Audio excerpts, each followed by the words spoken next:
Angela Merkel has been dealt a blow after economic experts warned of the potentially devastating negative consequences on German banks as the coronavirus crisis leaves its mark.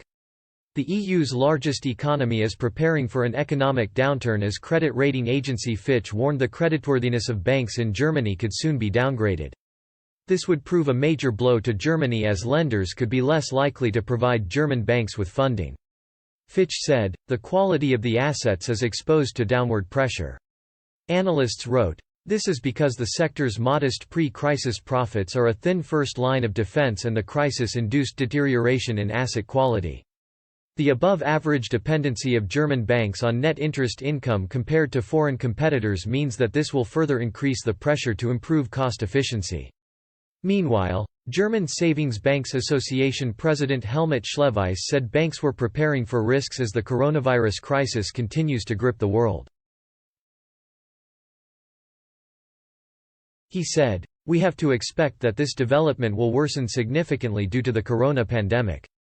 Risk provisioning for possible loan defaults will increase significantly this year, and we are also anticipating a difficult year for many savings bank customers in 2021. It comes after a plunge in Germany's economic output in the second quarter, triggered by the COVID-19 crisis, wiped out nearly a decade of economic growth.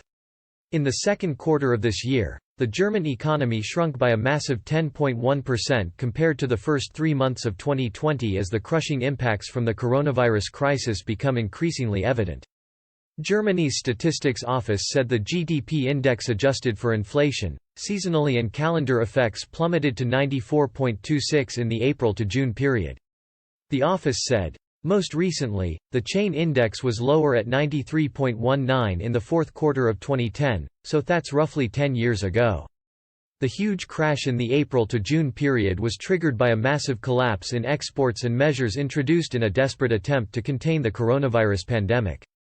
This set alarm bells ringing in Germany as even in the worst 3 months of the financial crisis in 2009, the country's economy shrank by less than 5%.